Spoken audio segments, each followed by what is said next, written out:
Since African Americans were forced to come to this country, there has been a tremendous amount of violence against us.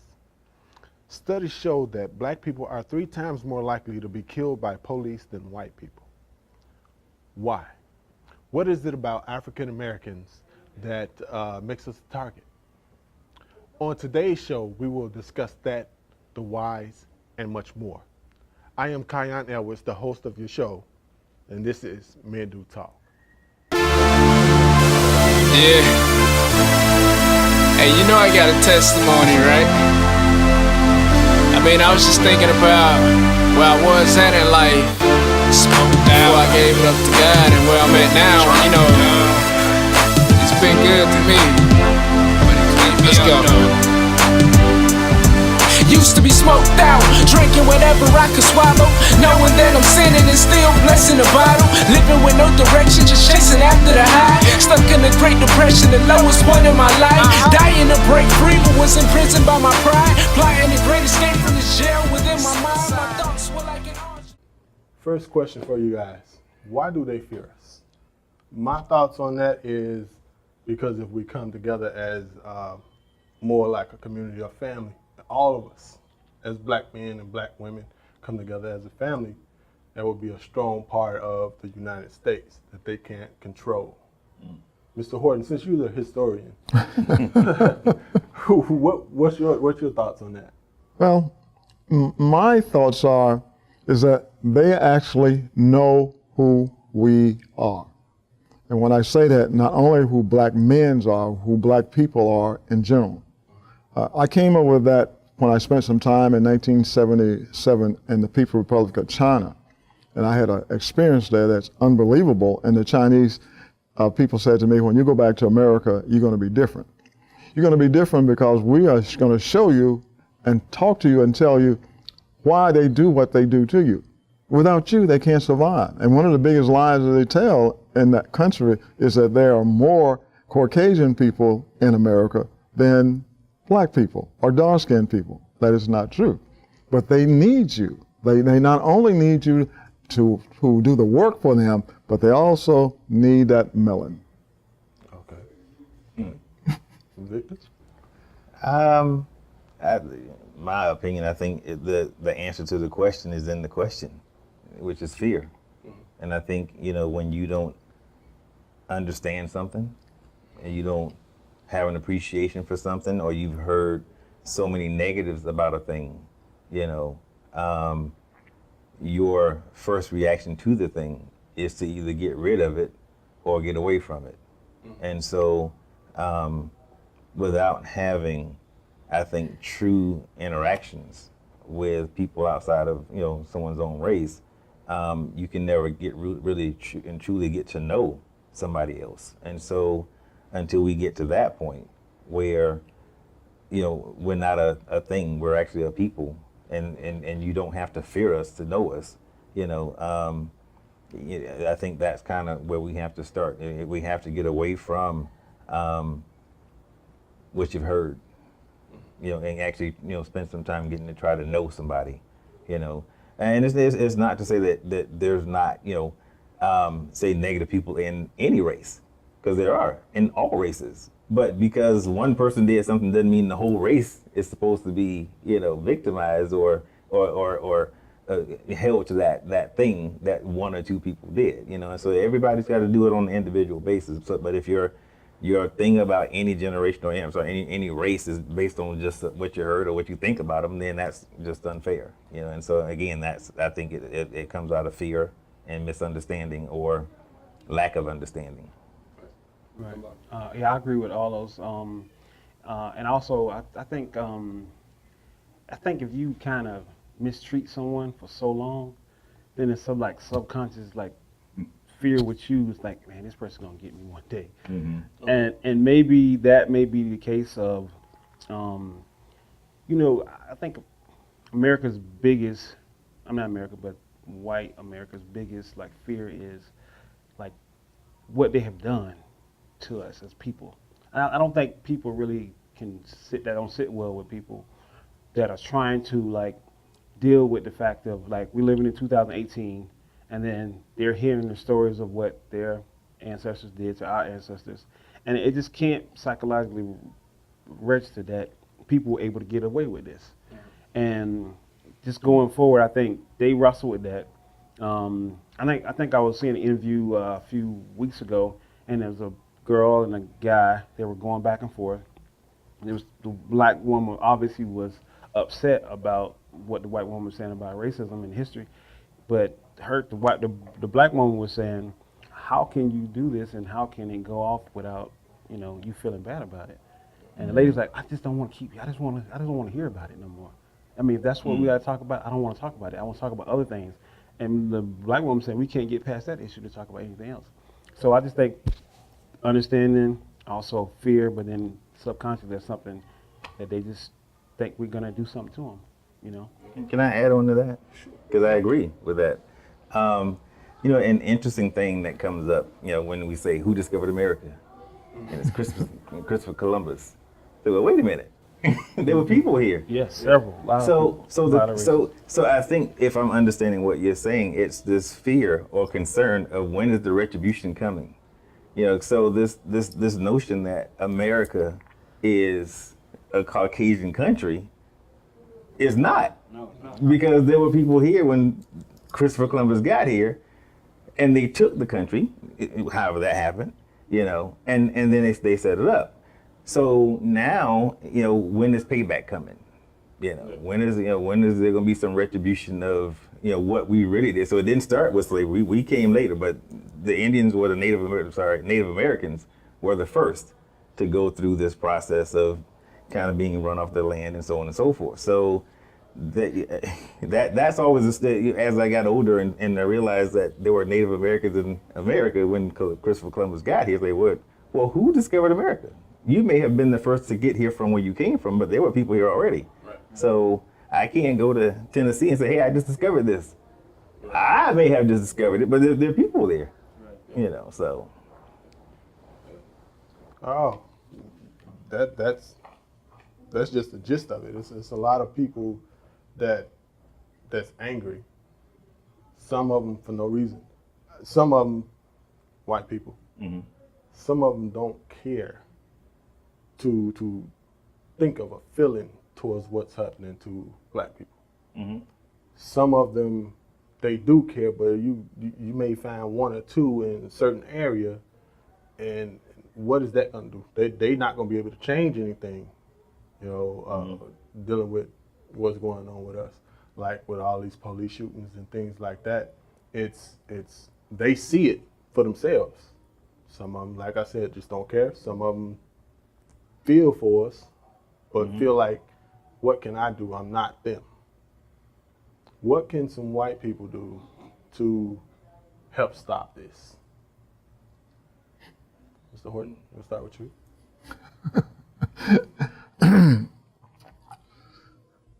I think if they themselves make an effort to tell the truth about America, what she is, how she became what she is, who is responsible for us being what we are here in America, then you may be able to see a different light. In my work over the years, and I had a number of Caucasian young men and young ladies who participate in our program, and even watching people when they come through here, and they would say, thank you, I did not know black people did this. I didn't know that they created this. I didn't know there was black kings and queens in Africa hundreds of years ago. Even today, they don't know the beautiful modern cities that I display and see. They're still thinking that Jane and Tarzan and Cheetah, to a degree, that's what I grew up watching, they rule Africa. Just tell the truth. And the truth about us coming from them is not being told. They're not even telling their own children. Caucasian gentleman sat in one of those chairs over here just last week, and he literally cried after he walked through here, and he saw.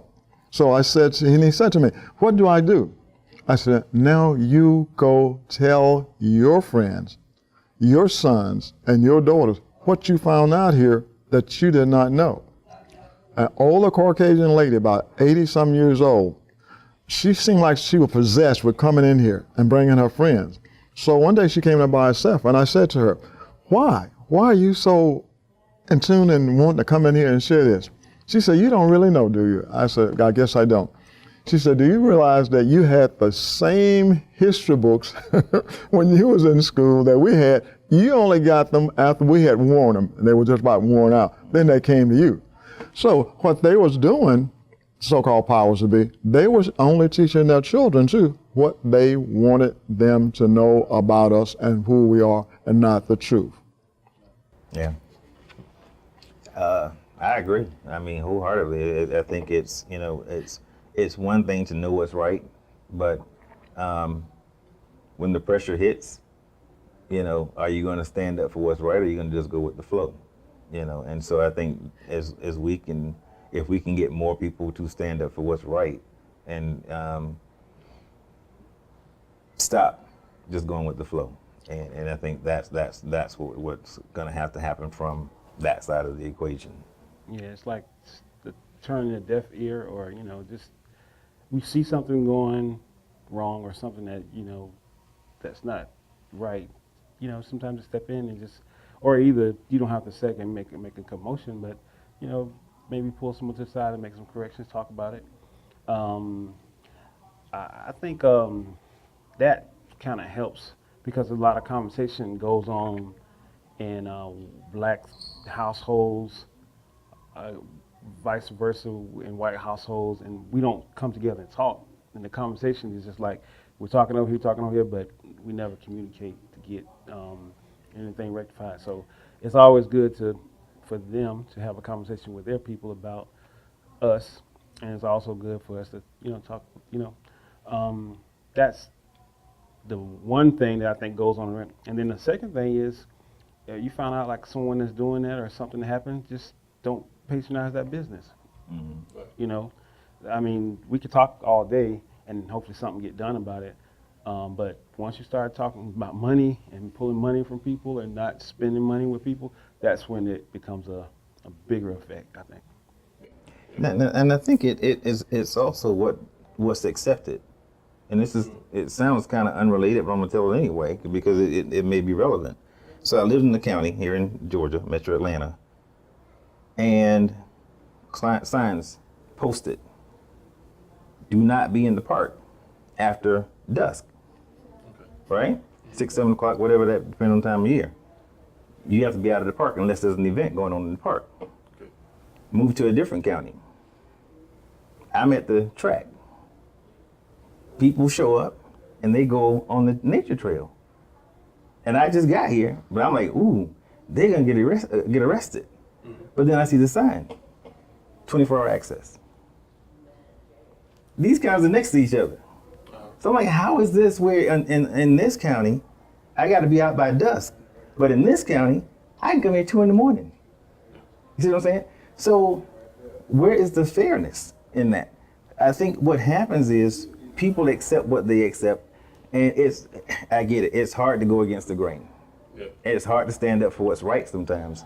But I think that's where change comes from, is that person on the other side willing to say, why is this way? You know, so. Let's Get Your Life Back Productions provides videography services, photography services, and much, much more. Please visit us on our website at www.letsgetyourlifeback.com or on all the social medias. All right. Now, what's one of the worst experiences dealing with racism that you ever had or seen?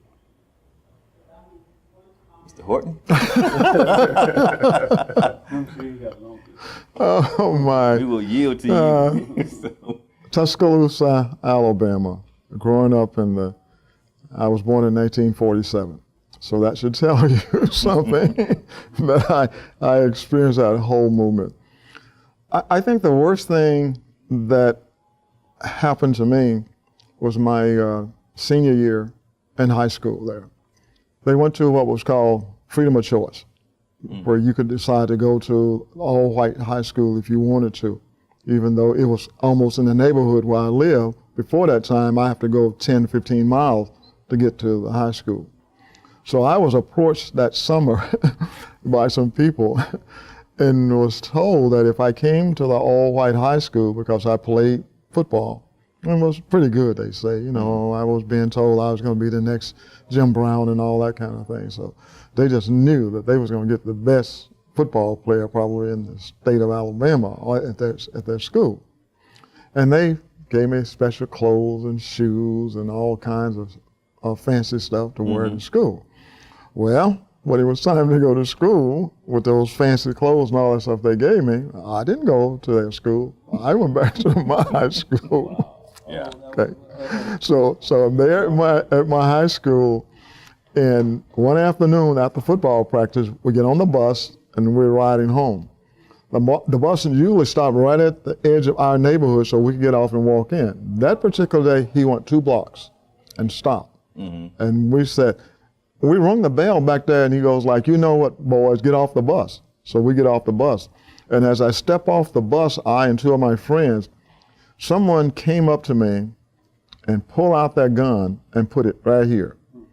And he said, you know, you N-word, boy, you think you smart, but you know what you better do, and you better do it soon. Do you understand what I'm saying? And I'm just standing there looking at the man smiling, okay? So you understand, right? And he take his gun and put it back in. My friend said, what is wrong with you? That man put that gun in your head and he's gonna kill you. I said, no, he wouldn't. I said, because if he was gonna do that, he would have came out, pulled it, and shot. The mere fact that he started talking to me let me know that he was just as afraid as I was about what he was doing, and somebody told him to do that. Now, that was the most shocking thing that happened to me during that particular time. But I am glad that it did, because I took a totally different approach about this whole business as far as racism and how they respond to us. Because I always thought that they did not want us even nowhere near them. But I had something that they wanted. Right. There you go. Well, mine was kind of a reverse situation. So I was fresh out of undergrad. I had my first, job, so to speak, and the way it tended to work, I was an assistant manager for a retail company, and so what would happen is, in time, when stores came open, the assistant managers would get promoted. Well, I was the senior most assistant manager in the district. Stores came open, I didn't get it. Went to a Caucasian young lady. Another store comes open, goes to a Caucasian young man. And so now my fellow assistant managers come like, man, they passing you, they over you, they skipping you. So I'm like, I don't know what I'm supposed to do. So apparently the company thought I was going to file a lawsuit. So what they did, they changed my manager, the district manager, who was a Caucasian guy, to an African American, whose job it was to get rid of me. Wow. And when I knew what he was doing, my attitude was, you ain't bad enough to get rid of me, because I'm good enough at what I do. So when I left on my own terms, this man asked me, what finally made you leave? And I felt so bad that as an older African-American male, talking to a younger, that instead of him saying, young man, here's what's going on, here's what they're trying to do, let me help you, he just jumped in line and said, whatever you want, I'll do to him. And that's what he did. So again, the courage to stand up, no matter which side you're on, for what's right. When we stop doing that and we give into the system and let the system take over, or whatever people are trying to run the system, that's when all injustice goes out the window, and it becomes a self-preservation thing. And so, so I don't have a lot of negative, experiences with Caucasian people, but the one that affected me most was to see an older African-American man doing the bidding of someone to get rid of me for no good reason other than I was too young, not in a bad way, I was too strong. I was too good for my own good, if that makes sense. And so when you can't justify why you're skipping over somebody, it has to be something other than their skill set. So since it was something other than my skill set, yeah, I did feel like that needed to be addressed, at the time. And they got word and they said, well, we're gonna make it where it doesn't look like a Caucasian is holding down or firing an African American. We're gonna put an African American in to do the job for us, and he did it. He tried, but like I said, I left on my own terms after I got a different job. So yeah. Right. And I think I'm thinking that you asked the question of what's the worst and like what's the incident that happened. I can't really think of one, and I think listening to the stories here, I think years ago racism was so blatant that it was like in your face, disrespectful. Then I guess come to your generation, it kind of like trickled down a little bit. Now it's so like behind the scenes. If you're not like watching it or seeing it, it never. Well, I'm gonna say never happened to me, but it hadn't happened. An incident like that happened to me yet. But I can just know that they're happening. But I think what we're experiencing now in my generation is just like how dare a black guy do that? Like now we're kind of coming into age. We have more vote power, more money. We have a position now. We can talk. And I think now it's like how the woman told Obama, and I told LeBron James, just shut up and dribble. Mm-hmm. It's like now, it's really like we're kind of growing, and I really haven't seen it like so blatant to kind of give you an incident, but I know it's there though. You can sense and understand. That's actually my concern. One of them anyway. Right now is when things happen, because we see all the videotapes, right? And the thing that I usually hear first was I was disrespected, or I got to protect my rep, and so on and so forth. Where I don't know about your generation, but mine, I just want to survive the encounter, because we can go to court and talk about it. You know what I mean?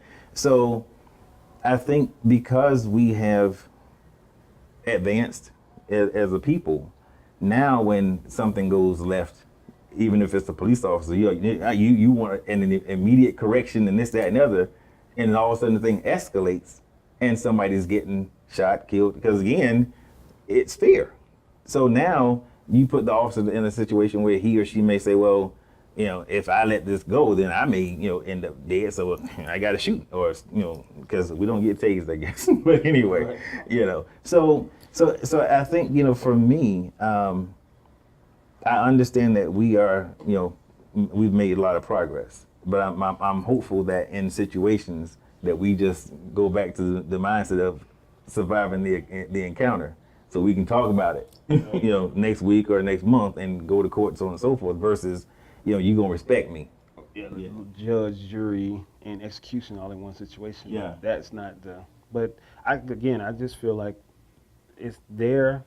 I can talk about incidents, but I just never been put in a position where my life was threatened right now. Hopefully that's how I can see for all of us, but Yeah, it's some crazy stuff out there. Like if you watch YouTube, your YouTube or even Facebook, you'll see a whole bunch of stuff where there's one guy live in a neighborhood where there's mostly whites, and the guy was barbecuing. Mm-hmm. They called the police on him to stop him from barbecuing because they didn't want to smell it. Because the smoke was going. Wow. Yeah. They wanted to control the smoke. Yeah. Wow. But everybody else in the neighborhood was. That's crazy. Yeah. That's crazy. I mean, everybody barbecues. Yeah. Whites, black, whoever. Yeah. Everybody barbecues. So you don't call the police on me because you smelling my meat or the smoke coming towards your way or whatever the case may be. Mm-hmm. That's one incident. And then incidents of a while ago, I seen this shooting from a cop where the black guy turned around and run, mm-hmm. and the cop shoots him in his back. Then throw his taser, once he get close to the guy, throw his taser towards the guy, so it seemed like the guy tried to steal his taser. Wow. So these are situations, bad racism that's going on, and most cops are trained to shoot center mass to make sure that their threat is stopped. Mm-hmm. Yeah, one shot, one kill. Yeah. So, in an instance where I was had something bad like racism happen to me, I was in high school, and the high school that I went to was in an all-white area. Mm-hmm. So after school, me and a couple of my friends went to the basketball area that they had there, and we played basketball. Next thing we know, the police are pulling up. It's like 2 or 3 cars.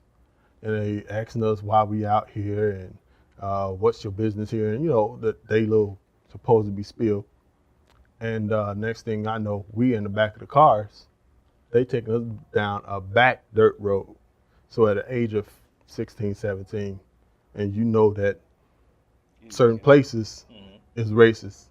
So you get in the back of a white man's police car, you think something finna happen. Especially they don't take you down the main road.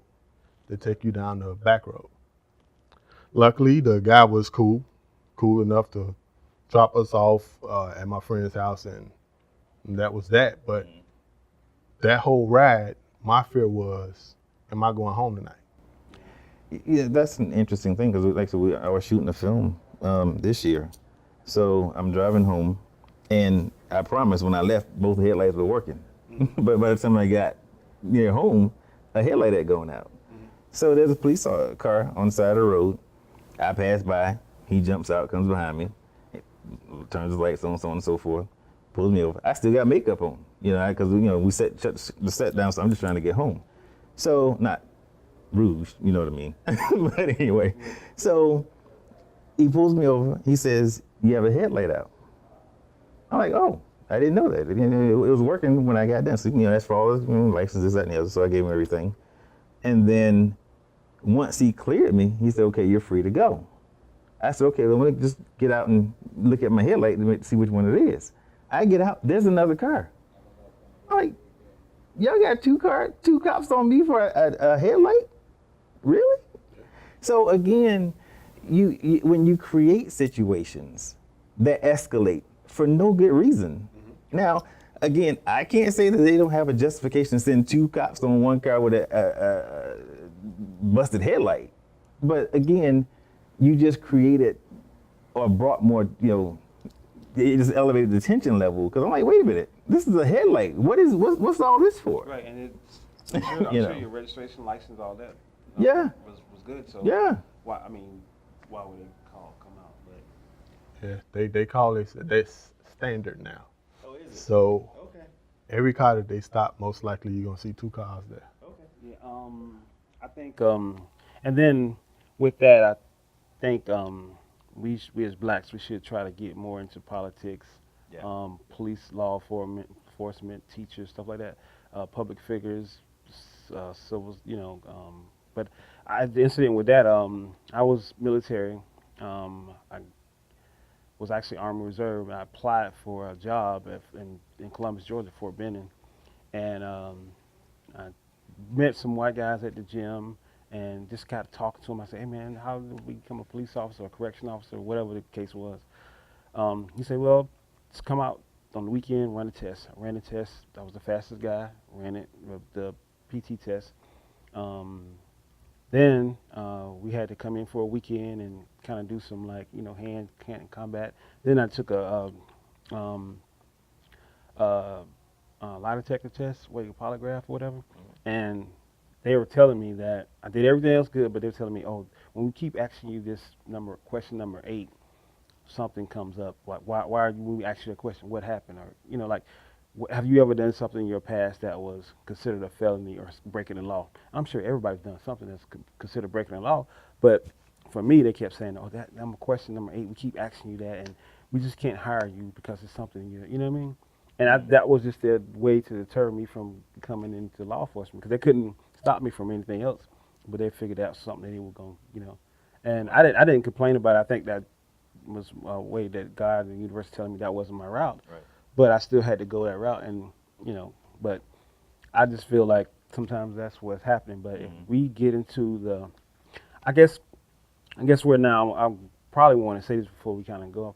Like I understand how the history has kind of shaped America. We live in the South.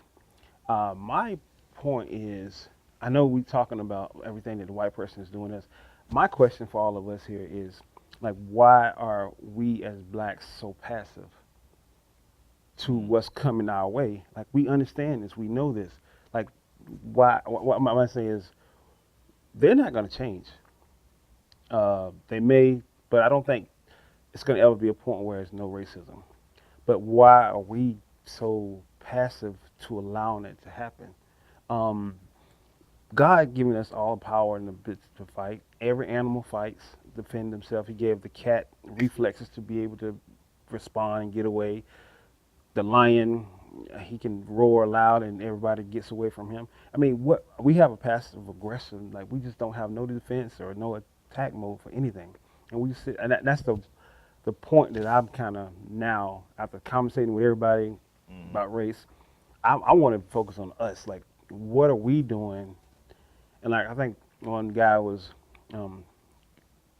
training for karate, and he was a small guy, and he kept wanting to go and fight with the karate teacher and get better and go to the next level, go to the next level. And he was like, it's not your defense and your attack is bad, it's how you carry yourself to allow someone to keep doing the same thing to you. If you keep allowing people to do it, then it continue to happen. You know what I mean? And that's my one question is, how do we change ourselves to be able to see it coming, to combat it, and then, overcome it? Now, that's something we will address. Okay. That will be on the next show. Okay. Come back. Oh, cool. The next show is why we are killing ourselves. So addressing us, doing things negative to us. Mr. Horton has something to say about that. I know, Mr. Horton over there. Yeah. Oh, boy. You don't want to But answer. that will be the next show. You'll get me back for the next show. Next I show. said no more on this. But, yeah. Now, we kind of already touched on this question, but is it really fear, or could it be just an excuse for execution? What's that? I'm missing part of your question. Is it really fear? Do they really fear us, or could it be just an excuse to execute us? I think it's. Go ahead. You want to go first this time? Okay, I think in some incidents, let's just change flip the switch a little bit. Let's say we were black and we kind of had the upper hand in some kind of way. Do you think we would give over our power or give our position over to the white people if they were probably, cause you know what I mean, socially? I don't think we would. Right. Yeah, but how did you get that power in the first place? Well, what I'm saying is, I think that's the issue is they want us to continue to do what we do, but they don't want to lose position. So if it takes doing something small here to kind of make them feel comfortable about them not losing their power, then they'll do that. If it's just something small or just simply calling the police. And I think with America, white America now, on why all these incidents are happening is because their comfort zone is being attacked. Absolutely. Years ago, they could do whatever they want to do. Now, not only is one moving into the neighborhood, it's a lot of us moving in. A lot of us have the social and the finances to do what we want to do, go travel, and come back with a different mindset and be vocal about it. But I think that's the issue is they're not going to change their position. They will do the small things to keep their position. And while they're in their position, now their comfort zone is being attacked, and they don't like that. Gave me new vision, baby, like I see, that's why I'm acting brand new. I'm acting brand new. I'm acting brand new. He was there all the time, I just ain't realize he had to break me down to build me up. Yeah. Turned around 180 degrees. Gave me new vision, baby, now I see, that's why I'm acting brand new. Yeah, I'm acting brand new. It feels so good to be new.